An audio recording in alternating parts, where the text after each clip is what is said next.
Hello friends, welcome to Sangeetha's food gallery. നമുക്കിന്ന് സദ്യ style sambar എങ്ങനെയാണ് ചെയ്യുന്നതെന്ന് നോക്കാം. ഇത് ചെയ്യാനായിട്ട് 1/2 കപ്പ് തോരപ്പരിപ്പാണ് ഞാൻ എടുത്തിട്ടുള്ളത്, അതായത് സാമ്പാർ പരിപ്പ്. പിന്നെ നന്നായിട്ട് കഴുകിയ ശേഷം കുക്കറിലേക്ക് ചേർത്ത് കൊടുത്തിട്ടുണ്ട്. ഇതിലേക്ക് 3 അല്ലി വെളുത്തുള്ളി ചേർത്ത് കൊടുക്കാം. 1/2 ടീസ്പൂൺ മഞ്ഞൾപ്പൊടി ചേർത്ത് കൊടുക്കണ്ട. ഇതിലേക്ക് ആവശ്യത്തിന് വെള്ളം ചേർത്ത് കൊടുക്കാം.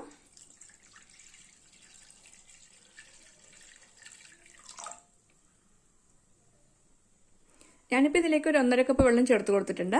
ഇനി കുക്കർ ക്ലോസ് ചെയ്തിട്ട് 3 വിസിൽ വെച്ച് നമുക്കിതിനെ വേവിച്ചെടുക്കാം. ഇപ്പോൾ സാമ്പാറിന് ആവശ്യമായിട്ടുള്ള വെജിറ്റബിൾസ് ഒക്കെ കട്ട് ചെയ്ത് വെച്ചിട്ടുണ്ട്. ഇതുപോലെ വേണം കട്ട് ചെയ്തെടുക്കാൻ. ഇതിൽ മുരിങ്ങക്കായ, വഴുതിരിങ്ങ, ചേന, മത്തൻ ഇതൊക്കെയാണ് എടുത്തിട്ടുള്ളത്. ഇതിലേക്ക് വെണ്ടയ്ക്ക കൂടെ ചേർത്ത് കൊടുക്കണ്ട. അതൊന്ന് വഴറ്റിയ ശേഷം വേണം ചേർത്ത് കൊടുക്കാൻ. ഇപ്പോൾ പരിപ്പൊക്കെ വെന്തിട്ടുണ്ട്. ഇത് തവി വെച്ച് ചെറുതായിട്ടൊന്ന് ഉടച്ചു കൊടുത്തിട്ടുണ്ട്. ഇതിലേക്ക് നമ്മൾ കട്ട് ചെയ്ത് വെച്ചിരിക്കുന്ന വെജിറ്റബിൾസ് ചേർത്ത് കൊടുക്കാം.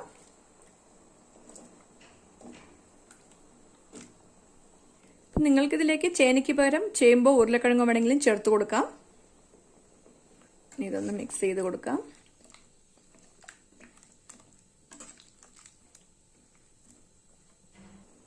ഇതിലേക്ക് 1 കപ്പ് വെള്ളം കൂടെ ചേർത്ത് കൊടുക്കുന്നുണ്ട്.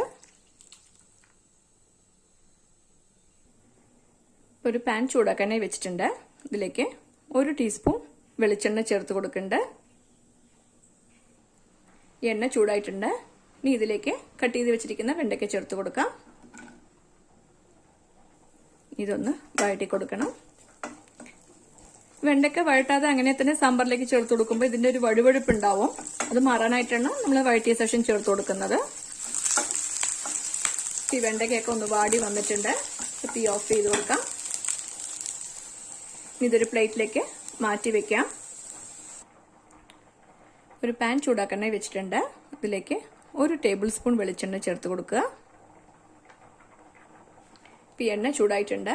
ഇതിലേക്ക് 1/2 കപ്പ് ചെറിയുള്ളി ചേർത്ത് കൊടുക്കാം. ഇതൊന്ന് വഴറ്റി കൊടുക്കാം. നിങ്ങളുടെ കയ്യിൽ ചെറിയുള്ളി ഇല്ലെങ്കിൽ ഒരു സവാള കട്ട് ചെയ്തിട്ടും ചേർത്ത് കൊടുക്കാം. പക്ഷെ സാമ്പാറിലേക്ക് എപ്പോഴും ചെറിയുള്ളി ചേർക്കുമ്പോഴാണ് അതിന് കൂടുതൽ ടേസ്റ്റ്. ഈ ഉള്ളി ചെറുതായിട്ടൊന്ന് വാടി വന്നിട്ടുണ്ട്. അപ്പോൾ തീ കുറച്ച് വെക്കാം. ഇതിലേക്ക് 1.5 ടേബിൾ സ്പൂൺ മല്ലിപ്പൊടി ചേർത്ത് കൊടുക്കാം. 1 ടേബിൾ സ്പൂൺ മുളക് പൊടി ചേർത്ത് കൊടുക്കാം. 1 ടീസ്പൂൺ കായത്തിന്റെ പൊടി ചേർത്ത് കൊടുക്കാം. 1/2 ടീസ്പൂൺ ഉലുവട പൊടി കൂടെ ചേർത്ത് കൊടുക്കുന്നുണ്ട്. ഇതെല്ലാം കൂടിയിട്ടൊന്ന് വഴറ്റി കൊടുക്കാം.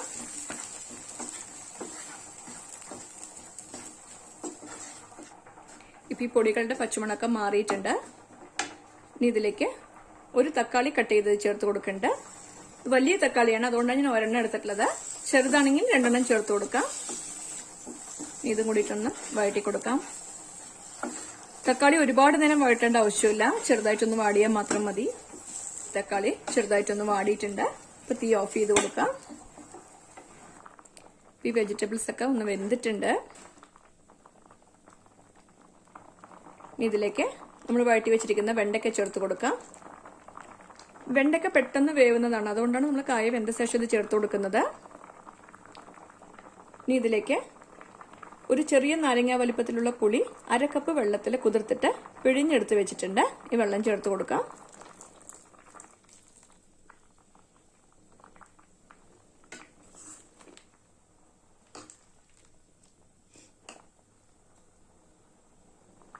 ആവശ്യത്തിന് ഉപ്പ് ചേർത്ത് കൊടുക്കാം. ഈ വെജിറ്റബിൾസിന്റെ കൂടെ തന്നെ 2 പച്ചമുളക് കീറിയതും ചേർത്ത് കൊടുത്തിട്ടുണ്ട് കേട്ടോ, അത് ഞാൻ പറയാൻ വിട്ടുപോയതാണ്. ഇതിലേക്ക് നമ്മൾ വഴറ്റി വെച്ചിരിക്കുന്ന ഉള്ളി, തക്കാളി മസാല ചേർത്ത് കൊടുക്കാം. നന്നായിട്ടൊന്ന് മിക്സ് ചെയ്ത് കൊടുക്കാം. ഇതിലേക്ക് ഒരു 1/2 കപ്പ് വെള്ളം കൂടെ ചേർത്ത് കൊടുക്കണ്ട. നമുക്ക് വെള്ളം ആവശ്യമുണ്ടെങ്കിൽ മാത്രം ചേർത്ത് കൊടുത്താൽ മതി കേട്ടോ. ഇതൊക്കെ നന്നായിട്ട് മിക്സ് ചെയ്ത് കൊടുത്തിട്ടുണ്ട്. ഈ അടുപ്പ് മീഡിയം ഫ്ലെയിമിലാക്കിയിട്ട് ഇത് നന്നായിട്ട് തിളപ്പിച്ചെടുക്കണം. ഇത് ഏകദേശം ഒരു 5 മിനിറ്റ് തിളപ്പിച്ചാൽ തന്നെ മതിയാവും. ഇതിലേക്ക് ഒരു 1/2 ടീസ്പൂൺ വെല്ലത്തിന്റെ പൊടി ചേർത്ത് കൊടുക്കേണ്ട. ഈ സാമ്പാറിന്റെ പുളിയും എരിവൊക്കെ ഒന്ന് ബാലൻസ് ചെയ്യാൻ വേണ്ടിയിട്ടാണ്. നിങ്ങൾക്ക് താല്പര്യമുണ്ടെങ്കിൽ മാത്രം ചേർത്ത് കൊടുത്താൽ മതി. ഈ സാമ്പാറൊക്കെ നന്നായിട്ട് തിളച്ചിട്ട് കറക്റ്റായിട്ടുള്ള പാകമായിട്ട് വന്നിട്ടുണ്ട്. ഇപ്പം തീ ഓഫ് ചെയ്ത് കൊടുക്കാം. ഇനി നമുക്കിതിലേക്ക് കടുക് വറുത്ത് ചേർക്കണം. ഒരു പാൻ ചൂടാക്കാനായി വെച്ചിട്ടുണ്ട്. ഇതിലേക്ക് 1.5 ടേബിൾ സ്പൂൺ വെളിച്ചെണ്ണ ചേർത്ത് കൊടുക്കാം. ഈ എണ്ണ ചൂടായിട്ടുണ്ട്. ഇതിലേക്ക് 1 ടീസ്പൂൺ കടുക് ചേർത്ത് കൊടുക്കാം. 1/2 ടീസ്പൂൺ ഉലുവ ചേർത്ത് കൊടുക്കുന്നുണ്ട്. 2 പച്ചമുളക് പൊട്ടിച്ചത് ചേർത്ത് കൊടുക്കാം. കുറച്ച് കറിവേപ്പില കൂടെ ചേർത്ത് കൊടുക്കുന്നുണ്ട്.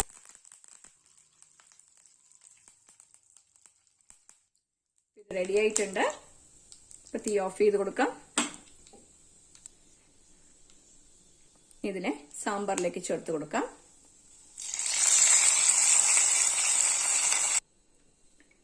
ഇതിലേക്ക് മല്ലിയിലൂടെ ചേർത്ത് കൊടുക്കാം.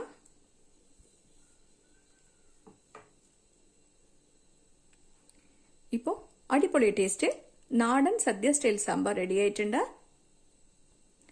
നിങ്ങളും ഈ റെസിപ്പി ട്രൈ ചെയ്ത് നോക്കണം. ഇഷ്ടമായെങ്കിൽ ലൈക്ക് ചെയ്യാനും ഷെയർ ചെയ്യാനും സബ്സ്ക്രൈബ് ചെയ്യാനും മറക്കരുത്. നിങ്ങളുടെ ഫീഡ്ബാക്ക് അറിയിക്കുകയും വേണം. Thanks for watching.